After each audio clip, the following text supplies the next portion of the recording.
Jill Biden, l'épouse de John Biden, le vice-président des États-Unis d'Amérique, en périple d'une semaine en Afrique, séjourne à Kinshasa depuis jeudi et ce vendredi elle a visité l'atelier de fabrication artisanale de robots roulage intelligents Anjili.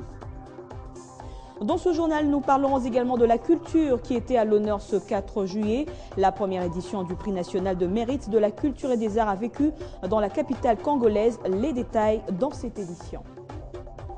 Voilà tout pour les titres. Merci de choisir Télé 50. On commence avec cette visite de Jill Biden, l'épouse du vice-président des États-Unis d'Amérique, John Biden, en périple d'une semaine en Afrique. Elle est arrivée jeudi à l'étape de Kinshasa. Et ce vendredi, Jill Biden a visité l'atelier de fabrication artisanale de robots roulage intelligents qui est situé à Njili, quartier 1. Fabien Lumbala était sur place. Dans l'actualité de ce vendredi, le gouvernement provincial de Kinshasa et les autorités de la Direction générale des recettes de Kinshasa ont inauguré un nouveau centre de gestion moderne de l'impôt dans la commune de Ngaliema à Kinshasa. Un centre bien installé et bien équipé qui facilitera la mobilisation de recettes dans cette commune. C'est l'action qui met en service ce nouveau centre moderne des recettes de Ngaliema sous les applaudissements des agents de la DGRK, autorités et invités à cette cérémonie. Un jour d'espoir pour les agents de cette régie financière. Pour nous, c'est vraiment une étape très importante dans la mobilisation des recettes. Il faut que les agents soient bien casés. Un cadre offrant des conditions de travail optimales pour un meilleur rendement dans la mobilisation des recettes. Mission assignée à cette régie financière. Ngaliema est aujourd'hui l'un des centres où les agents vont travailler dans de bonnes conditions, l'un des centres équipés. Et nous pensons que dans ces conditions, les gens ont plus d'aptitude à mobiliser davantage de recettes. Une initiative qui va s'étendre progressivement sur l'ensemble de la ville de Kinshasa pour qu'in fine, toutes ces municipalités disposent chacune d'un centre de recettes. En dehors des services, de tous les services de l'assiette de recouvrement pour le centre de Ngaliema, ce centre vient aussi en appui à 6 centres autour de nous. C'est comme ça que nous avons vraiment souhaité qu'ils soient équipés. Nous ne débrayons pas, nous continuons notre politique d'implantation d'autres centres pour que chacun d'eux soit autonome. La commune de Makala sera l'étape suivante. L'autorité urbaine espère ainsi pourvoir la ville de Kinshasa des moyens de sa politique et ses ambitions. Plus que quelques jours pour la tenue à Kinshasa des journées du barreau. Elles se tiendront du 10 au 12 juillet prochain à l'hôtel Béatrice dans la municipalité de la Gombe. Mais alors, quel est l'objectif de ces journées? Quelles sont les innovations pour cette année? Pour en parler, nous recevons sur ce plateau le bâtonnier Mukendi Kalamba-Edouard. Bienvenue. Merci madame. Alors avant d'entrer dans le vif du sujet, expliquez-nous de manière succincte, c'est quoi les journées du barreau et l'objectif poursuivi? Et les journées du barreau, madame la journaliste, marquent la date anniversaire de notre barreau, le barreau congolais, créé le 10 juillet 1968. Et donc, chaque année, les avocats se retrouvent pour faire fêter l'avocat, pour fêter l'avènement de cette profession comme une organisation dans le cadre des organisations non gouvernementales, mais une organisation assez particulière quand même parce qu'elle participe aux garanties de l'avènement d'un état de droit. Et donc, les journées du barreau s'inscrivent dans ce cadre-là, la commémoration de l'avocat congolais, la commémoration de la date anniversaire de la création du barreau. Et quels sont les thèmes retenus pour cette année? Les thèmes retenus pour cette année, madame, nous sommes entendus avec le barreau de Kinshasa-Matete et le barreau de Kinshasa-Gombe, en collaboration avec l'Ordre national des avocats. Nous nous sommes entendus pour que le thème central soit axé sur les innovations qu'apporte le droit au WADA. Vous savez que depuis quelque temps, notre pays a adhéré à l'OADA il y a 2 ans, exactement le 12 septembre, du mois de septembre de cette année. Et donc, c'est la date butoir. Toutes les sociétés commerciales congolaises seront obligées d'harmoniser leur statut conformément au droit OHADA, sinon elles ont des problèmes d'existence juridique. Et donc, nous avons pensé qu'il faille, parce qu'il s'agit de l'actualité, il s'agit des contingences du moment, qu'il faille donc, de façon essentielle, aborder les innovations apportées par ce droit dans le monde juridique congolais. Alors, on peut dire que c'est cela, les innovations de cette nouvelle édition. Je ne voudrais pas voir les choses de la même manière que vous. Innovation, vous savez, nous sommes un corps, nous sommes une sorte de... Nous sommes un ordre. Un ordre, il a des traditions qui peuvent évoluer au fur et à mesure qu'il avance. Et donc, depuis que nous célébrons les journées du barreau, il y a toujours un aspect festif, mais il y a aussi un aspect scientifique.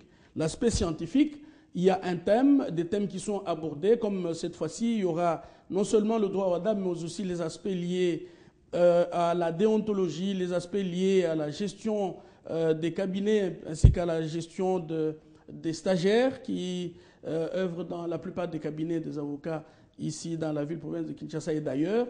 Et d'ailleurs, nous avons invité tous les avocats du pays à pouvoir venir participer à ces journées qui seront organisées du 12 au 14, comme vous l'avez dit. Alors, d'après certaines sources, on va finir par là, nous apprenons que les entreprises privées vont également participer à cette nouvelle édition en termes d'exposition et de vente.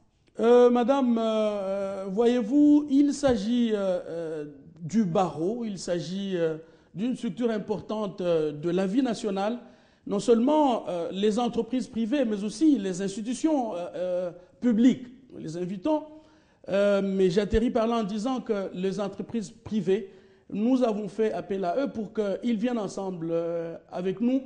Les investisseurs sans avocats, je ne sais pas si ça peut encore exister dans le monde aujourd'hui.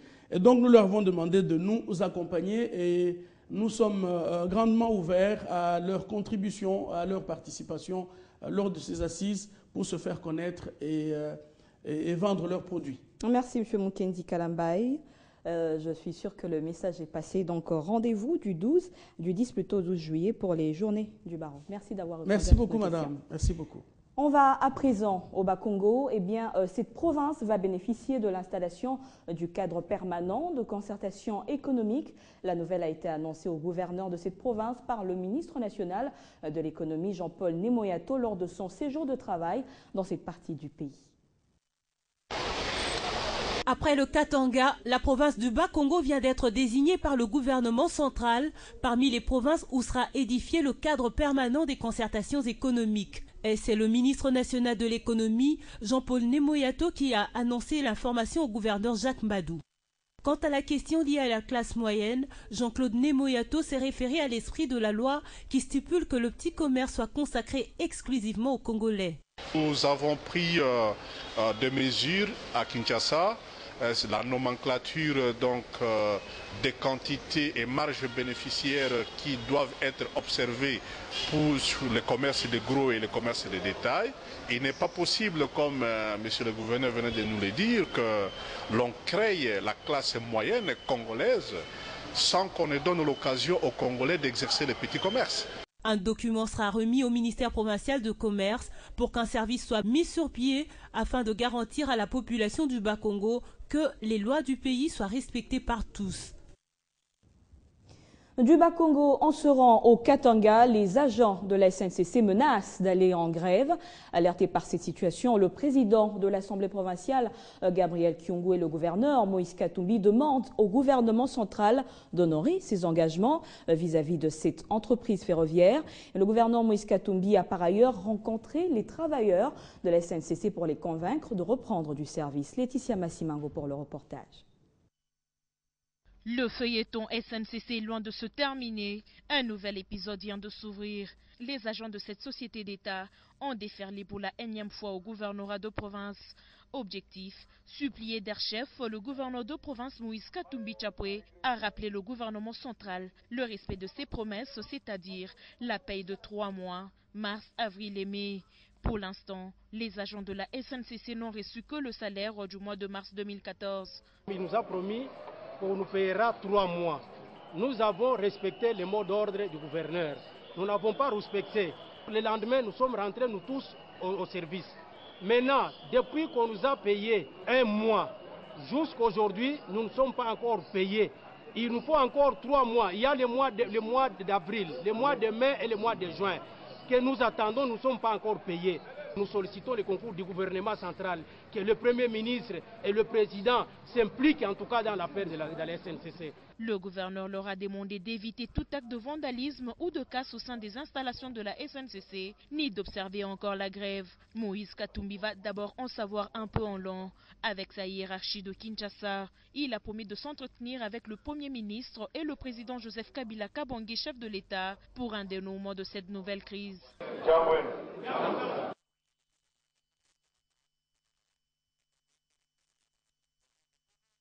On revient à Kinshasa pour parler environnement avec la Robank qui élargit ses actions dans d'autres secteurs également. Elle vient d'octroyer une enveloppe de 30 000 $ américains au parc marin de mangrove pour la protection et la promotion de l'écosystème rare en RDC. Toutes les menaces traditionnelles. Ce geste vient une fois de plus consolider l'ambition de la Robank dans sa vision de soutenir le parc marin de mangrove dans la conservation de la nature en RDC. C'est dans ces cadres que la Robank s'est investie depuis 2013 dans des projets qui favorisent la protection de l'environnement, des espaces naturels et de la biodiversité en apportant une première enveloppe de 30 000 $.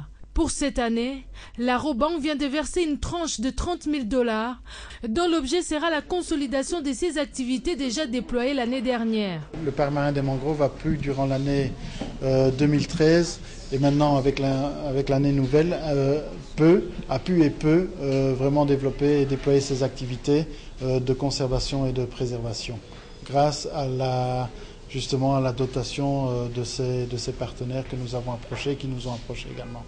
Le parc marin de mangrove a été créé en 1992 sous la côte atlantique de Mwanda, dont le but est la protection de l'écosystème aquatique rare de cette région.